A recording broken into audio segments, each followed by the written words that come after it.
खुदा बाप और बेटे रूह कुदस के पाक और जलाली नाम में आप सब बहनों भाइयों को मेरी तरफ से बहुत सलाम पहुँचे और आप सबकी सलामती हो।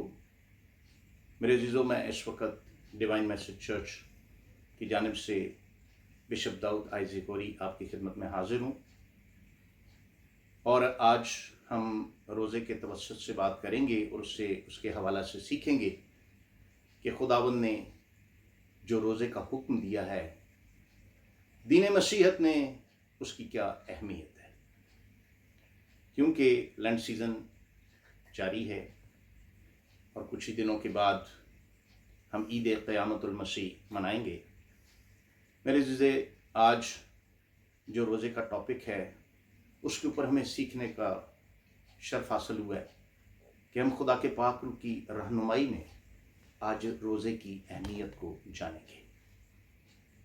आइए मेरे साथ खुदा के कलाम में से हवालाजात के वसीला से हम सीखेंगे कि दीन मसीहत के बीच में रोज़े की क्या अहमियत है।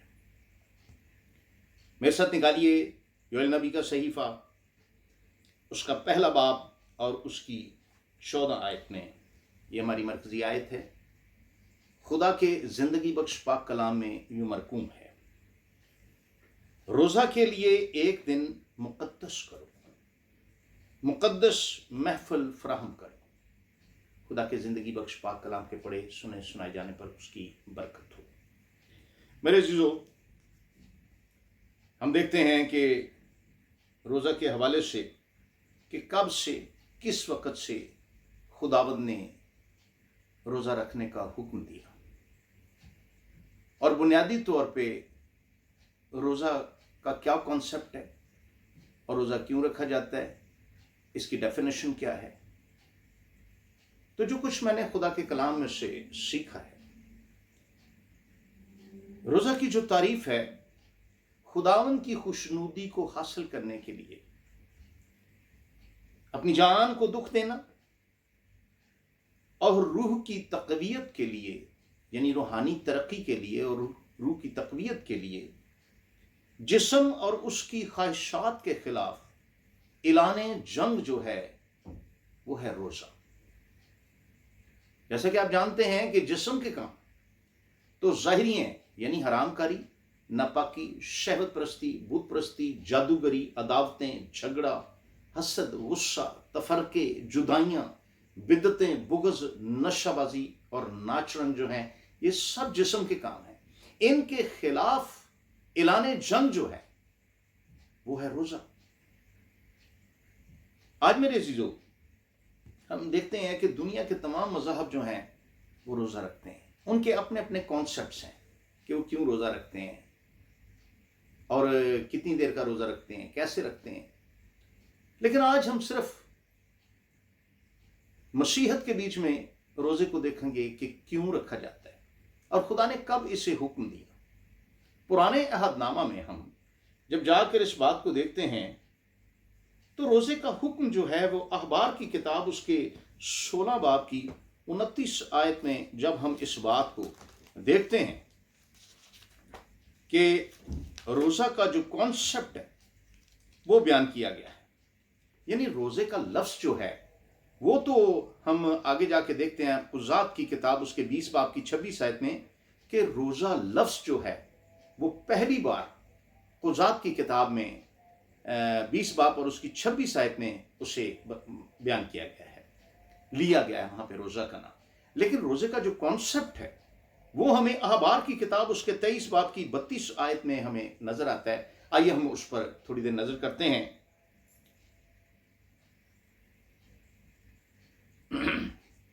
उसके 23 बाब की 26 आयत में, अहबार 23 बाब उसकी 26 आयत में देखते हैं, और खुदावंद ने मूसा से कहा, उसी 7वें महीने की 10वीं तारीख को कफ़ारा का दिन है। उस रोज़ तुम्हारा मुक़द्दस मजमा हो और तुम अपनी अपनी जानों को दुख देना और खुदावंद के हजूर आतशीन कुर्बानी गुजारना। तुम उस दिन किसी तरह का काम ना करना, क्योंकि यह कफ़ारा का दिन है। जिसमें खुदावंद तुम्हारे खुदा के हजूर तुम्हारे लिए कफारा दिया गया। जो शख्स उस दिन अपनी जान को दुख ना दे वो अपने लोगों में से काट डाला जाए, और जो शख्स उस दिन किसी तरह का काम करे उसे मैं उसके लोगों में से फना कर दूंगा।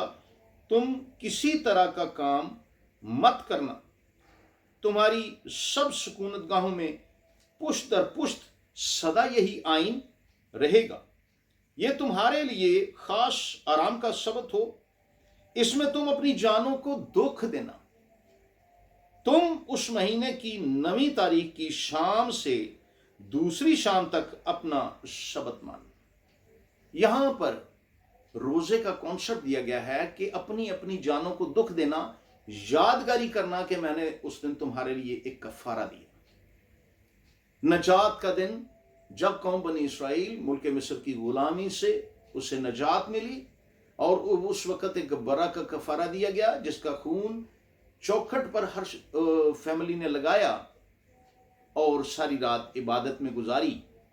और इस नजात के दिन को खुदावंद ने कहा कि तुमने याद रखना है कि तुम भी किसी वक्त दुख की भट्टी में यानी मिस्र में वक्त गुजारते थे, तो उससे नजात, आजादी तुमने पाई। और इस बात को याद रखते हुए तुमने इस दिन को मनाना है, यानी अपनी अपनी जानों को दुख देना है। जो खुदा के हुजूर में ये खुदा ने हुक्म दिया कि ऐसा ही कर। खुदा ने अपने बंदा मूसा से कहा कि इन सबको बताओ। तो मेरे अजीजों, जब हम देखते हैं कि यहाँ पर 2 बातें हमें नजर आती हैं, एक तो रोजा रखना यानी अपनी जानों को दुख देना उस दिन, और टाइम पीरियड भी बताया कि कौन से वक्त से लेके कौन से वक्त तक आपने रोजा का टाइम गुजारना है, यानी एक शाम से दूसरी शाम तक 24 आवर, यानी सूरज के गरूब होने से शुरू करके अगली शाम को सूरज के गरूब होने तक आपका रोजा होगा। और जब हम आगे जाके गिनती की किताब में देखते हैं, कुजात की किताब में जब हम देखते हैं तो 20 बाब की 26 आयत में जाकर हम इस बात को देखते हैं। लिखा है, तब सब बनी इसराइल और सब लोग उठे और बैतएल में आए और वहां खुदावन के हुजूर बैठे रोते रहे।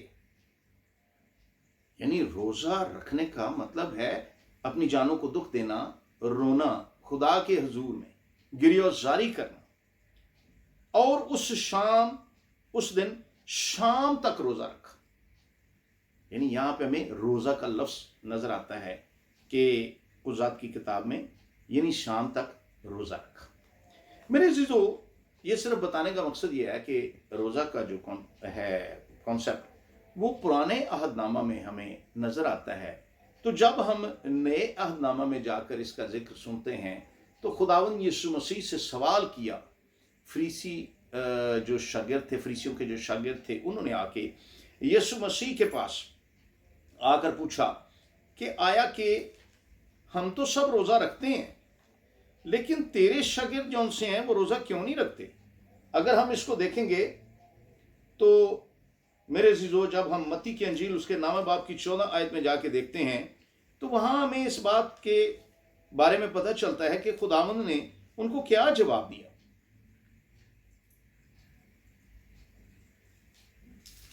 कि फरीसी जब उसके पास गए, शागिर्द उसके गए, तो उन्होंने खुदावंद से पूछा।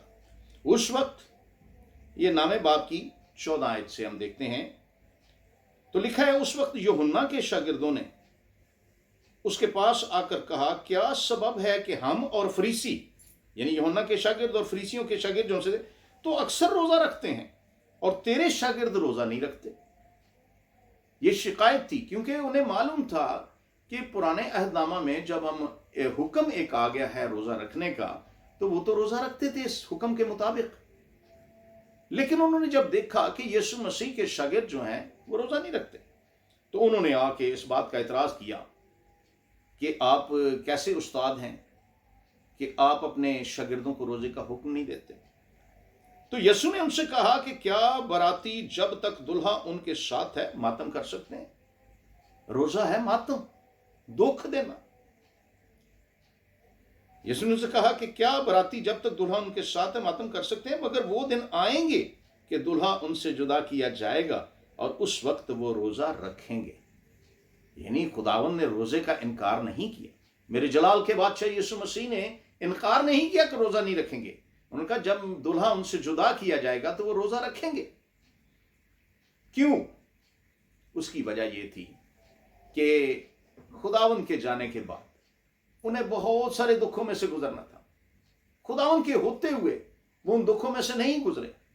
उसकी क्या वजूहात थी? जब कुछ मिसालें हम बाइबल में से देखते हैं कि जब उन्हें भूख लगी तो यीशु मसीह ने डेरों खाना जो उनसे मुहैया किया। जब हम देखते हैं कोई बीमार हुआ तो वो उनके शागिर्दों में से जब मुकद्दस पतरस रसूल की सास को जब तब चढ़ गया, बीमार हो गई, तो उस वक्त यीशु मसीह ने जाके उसे ठीक कर दिया। यानी उन्हें इस बात की परेशानी नहीं थी कि यीशु मसीह साथ है तो उन्हें कोई परेशानी। जब तूफान आया तो यीशु मसीह ने रोक दिया। रोटी जब चाहिए थी तो मुहैया हो गई, और पैसे चाहिए थे तो खुदावंद ने हुक्म दिया कि जाके मछली पकड़ो और उसके मुंह से मिशकाल निकल आएगा। पैसे की भी कमी नहीं थी। यानी खुदावंद के होते हुए उन्हें किसी बात की परेशानी नहीं थी। लेकिन यीशु मसीह का जब दुल्हा जुदा किया जाएगा तो वो जरूर है आजमाइश में से गुजरेंगे, दुखों में से गुजरेंगे, मुसीबत में से गुजरेंगे, उन्हें तकवीयत की जरूरत है, तो उस वक्त वो रोजा रखेंगे। लेकिन जब खुदावंद की हम ये देखते हैं कि जैसे यीशु मसीह साथ थे तो उन्हें कोई परेशानी नहीं थी। हम सब भी जब खुदावंद की बादशाही में जाएंगे तो वहां लिखा है कि वहां ना रोना ना दांतों का पीसना होगा, ना मातम होगा, ना हो नाला होगा। तो मेरे अजीजों, उस वक्त ये रोजा मौकूफ हो जाएगा। उस वक्त हमें रोजा रखने की जरूरत नहीं है। लेकिन इस वक्त हमें हर बात के लिए रोजा रखने की जरूरत है। अब हर बात से क्या मुराद है? यानी किस किस मौका पे हम रोजा रख सकते हैं या रखना चाहिए हमें। तो ज्यूस के बीच में तो हफ्ते में 2 रोजे रखते थे वो लोग। लेकिन आज दीन मसीहत के बीच में जब हम देखते हैं कि 40 रोज़ों का हमारे उलमा ने और हमारे बुजुर्गान दीन ने इस बात को अखज़ किया कि 40 रोज़े रखे जाएं, हमें इस बात से या किसी को इख्तलाफ नहीं होना चाहिए कि 40 रोज़े रखने चाहिए, नहीं रखने चाहिए, होने चाहिए, नहीं होने चाहिए, ये किस फ़िरक़ा से ताल्लुक़ रखते हैं, इससे कोई ऐसी बात नहीं है। बल्कि ज़रूरी बात यह है कि रोज़ा रखना ज़रूरी है। बेशक आप इन 40 रोज़ों को 40 रोज़े रख सकते हैं, या 40 में से 10 रख सकते हैं, 20 रख सकते हैं, 1 रख सकते हैं, नो प्रॉब्लम, इसका कोई ऐसा मसला नहीं है। लेकिन रोज़ा रखने की अहमियत को सिर्फ मैं बयान कर रहा हूँ। तो मेरे अजीजों, जब हम रोज़ा की अहमियत को देखते हैं तो वहाँ पर हमें ये चीज़ नज़र आती है कि यीशु मसीह ने अपने टारगेट को कंप्लीट करने के लिए, यानी इसका मतलब हमारा कोई गोल है, हमारा कोई टारगेट है, उसके लिए भी हम रोज़ा रख सकते हैं। यीशु मसीह ने अपने टारगेट को कंप्लीट करने के लिए पहले 40 दिन बियाबान में गुजारे रोज़ा के वसीला से। यानी ये हमें भी इस बात की तकलीफ मिलती है कि हमें भी किसी भी टारगेट को कंप्लीट करने के लिए, खुदा के काम को कंप्लीट करने के लिए, जिस्मानी तौर पे किसी टारगेट को कंप्लीट करने के लिए हमें खुदा से रजू करना है। और रजू करने के लिए जब हम रोज़ा रखते हैं तो बाइबल इस बात पे भरी पड़ी है कि जब हम गिरियाजारी के साथ खुदा के हजूर में और शिकस्ता दिल के साथ जाते हैं तो कलाम में लिखा हुआ है खुदा शिकस्ता दिलों के नज़दीक है।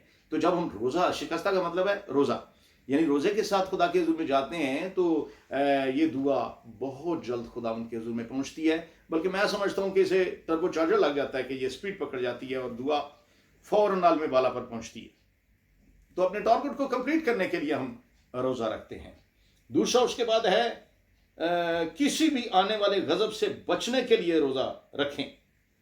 जब हम यूना उसके 3 बाब की 5वीं सुनावी आयत में देखते हैं तो वहां जब खुदा के बंदा यूना ने जाके ऐलान किया नैनवा के बीच में कि तुम्हें क्या होगा, आने वाले गजब से बचने के लिए तैयार हो जाओ कि तुम्हारे ऊपर गजब आने वाला। लेकिन उन्होंने आने वाले गजब से बचने के लिए उस पैगाम को कबूल किया खुदा के खादम के, और खुदा के उस पैगाम को जाना जो उसके खादम के वसीला से न मिला, और कबूल करके उन्होंने राख और टाट में बैठकर रोज़ा रख कर खुदा से गिरियाजारी की। और जब उन्होंने गिरियाजारी की तो खुदा ने उनकी दुआ को सुन लिया। इसका मतलब आने वाले गजब से बचने के लिए हमें रोज़ा रखना चाहिए। तो आने वाले गजब, आपको कुछ मालूम नहीं है कि आने वाला गजब क्या है, कब आ जाएगा, कैसी मुसीबत आ जाएगी खानदान के ऊपर, बच्चों के ऊपर, घराने के ऊपर, माल मवेशी के ऊपर, आपके फाइनेंसेस के ऊपर, कब गजब आ जाए। تو اس غضب سے بچنے کے لیے ہمیں روزہ رکھنا ہے. اس کا مطلب یہ ہمیں ریگولر روزہ رکھنا ہے, اس میں بریک نہیں دینی. تو جب ہم اس کے بعد دیکھتے ہیں کہ گناہوں کی معافی اور بحالی کے لیے ہم روزہ رکھتے ہیں اور رکھنا چاہیے. ہم دیکھتے ہیں کہ پہلی سلاطین اس کے 21 باب کی 27 آیت میں اور دوسری تواریخ اس کے 7 باب کی 14 آیت میں ہم دیکھتے ہیں کہ اخیب نے جب گناہ کیا تو اس کی معافی کی کوئی گنجائش نہیں تھی, لیکن جب خدا نے اپنے خادم کے وسیلہ سے اس پہ اس بات کو ظاہر کیا, اس کی گناہ کو, کہ اب تو بچے گا نہیں, تیرے لیے سزا کا حکم ہو چکا ہے, اور اس نے راکھ اور ٹاٹ چھوڑ کے زمین پر جھک کے اور اس نے گریہ زاری کی, تو خدا نے اپنے بندہ سے کہا, دیکھا اخیب کیسا خاکسار بن گیا ہے, اور خدا نے اسے معاف کیا. اسی طرح میرے عزیزو, ہمیں زکریا کی کتاب اس کے 7ویں باب کی 4 سے 13 آیت تک ہم دیکھتے ہیں, اور 8 باب کی 19 آیت میں کہ جسمانی, روحانی, معاشی, معاشرتی آزادی کے لیے روزہ رکھا جا سکتا ہے, ساری باتوں کے لیے. اب ہم دنیا میں رہتے ہوئے ہمیں روحانی بھی, جسمانی بھی, معاشی بھی, معاشرتی بھی ہمیں برکت چاہیے, سرفرازی چاہیے, فریڈم چاہیے. تو اس کے لیے ہم دیکھتے ہیں کہ ہم روزہ رکھ سکتے ہیں. اس کے بعد ہم دیکھتے ہیں کہ آستر کی کتاب اس کے 9ویں باب کی 31 آیت میں اپنی قوم کے لیے, اپنی نسل کے لیے, اپنے لوگوں کے لیے, ان کی بقا کے لیے, ان کی سلامتی کے لیے, برکت کے لیے روزہ رکھ سکتے ہیں. کیونکہ اس نے اپنی نسل اور قوم کی بقا کے لیے روزہ رکھا. تو میرے عزیزو, جب آپ اپنی مسیحی قوم کے لیے, اپنے بچوں کے لیے, اپنے خاندان کے لیے, اپنے لوگوں کے لیے جب آپ روزہ رکھتے ہیں تو ان کے لیے باعث تقویت بن جاتے ہیں, ان کی بقا کے لیے. تو آج اس وقت جو نسل ہماری, جو ابلیس نے, اس مکار نے اپنے نرغے میں لے کے انہیں بے روی کا شکار کر دیا, اور وہ حرام کاری, زنا کاری, بد کرداری, شراب نوشی, نشہ بازی, ناچ رنگ میں چلی گئی ہے, اور ہمارا ان پر کوئی اختیار نہیں ہے. تو پھر اس کے لیے ایک ہی چیز ہمیں نظر آتی ہے کہ ہم اپنی نسل کے لیے, اپنی اولاد کے لیے, اپنے خاندان کے لیے پھر ہم روزہ رکھ کے جب دعا کریں گے خدا کی بندی آستر کی طرح, تو خداوند انہیں محفوظ کر لے گا, انہیں بچا لے گا. تو اس کے بعد ہم عزرا کی کتاب میں جا کر جب ہم دیکھتے ہیں تو عزرا میں بھی اس بات کا ہمیں ذکر ملتا ہے. میرے عزیزو, بیماری سے بچنے کے لیے ہم روزہ رکھتے ہیں. زبور 35 میں اس کی 13 آیت میں ہمیں نظر آتا ہے کہ ہم اپنی بیماری کے لیے جب دعا کرتے ہیں روزے کے ساتھ تو خداوند شفا دیتا ہے. اور اس کے علاوہ مخصوصیت کے لیے روزہ رکھا. اعمال کی کتاب اس کے 14 باب کی 23 آیت میں جب خدا کے بندہ پولس کو مخصوص کرنے لگے اور بہت سارے ایسے خادموں کو جب بھیجا گیا منادی کے لیے, تو انہیں روزہ رکھ کے رسولوں نے اور ان کے لیے دعا کر کے انہیں رخصت کیا تاکہ وہ لائق طور پر خدا کے کلام کی منادی کر سکیں. اس کا مطلب یہ ہے کہ جو لوگ اس بات کی تمنا رکھتے ہیں کہ ہم جا کر خدا کے کلام کو پیش کریں, اس کے معجزات اور قدرت کو ظاہر کریں, یسوع مسیح کے نام کو عزت بزرگی جلال دیں, تو پھر آپ کو روزہ رکھنے کی ضرورت ہے. میرے عزیزو, اتنی باتیں جو میں نے بتائی ہیں, ان سب باتوں کے لیے ہمیں روزہ رکھنا ہے. تو پھر تو ہم سمجھتے ہیں کہ کم سے کم ہفتے میں 1 یا 2 بار روزہ رکھنا ہمارے لیے بہت امپورٹنٹ ہے, ضروری ہے. کیونکہ ان ساری باتوں کے لیے کوئی نہ کوئی بات ہماری زندگی میں موجود ہے. آج جب آپ خدا کا کلام سنانے کے لیے جاتے ہیں, مسٹ ہے کہ جب آپ روزہ رکھ کے جاتے ہیں تو خدا کے پاک روح کی حضوری, معموری اور اس کی تقویت کو لے کے, مسح کو لے کے, ابر بادل کو لے کے, تازہ ریمہ کو لے کے آپ جاتے ہیں تو خداوند اپنے جلال کو ظاہر کرتا ہے. تو میرے عزیزو, آج ہم نے روزے کے مقاصد دیکھے, روزے کی اہمیت دیکھی, اور روزے کا ٹائم دیکھا کہ کب سے کب تک ہے. تو ضرور ہے کہ ہمیں اب روزے کو سمجھنے کی ضرورت ہے. تو خداوند آپ کو قوت دے, طاقت دے, زور دے, مسا دے, اور خداوند آپ کو تقویت دے کہ آپ روزہ کے ساتھ اپنے خاندان کے ساتھ مل کر روزہ رکھ کے تو دعا کریں, اور یہ دعا عالم بالا تک ضرور پہنچے گی. خداوند آپ کو اس کلام کے وسیلہ سے برکت دے. اور اگر آپ کا کوئی سوال ہو تو ضرور ہے ہمارے چینل پر جا کر آپ اس میں کمنٹس دیں تو میں کوشش کروں گا کہ ان کا جواب دوں، اور اس جواب کے وسیلہ سے میں آگے بھی ویڈیو میں اس کا جواب دے کے آپ کو ایک نئی ویڈیو کے ساتھ آپ کے حضور میں حاضر ہو سکوں۔ خداوند آپ کو برکت دے۔ میرے لیے، میرے خاندان کے لیے اور ہماری منسٹری کے لیے، ڈیوائن میسج چرچ کے لیے دعا کرتے رہیں۔ خداوند آپ سب کو برکت دے۔ بہت شکریہ۔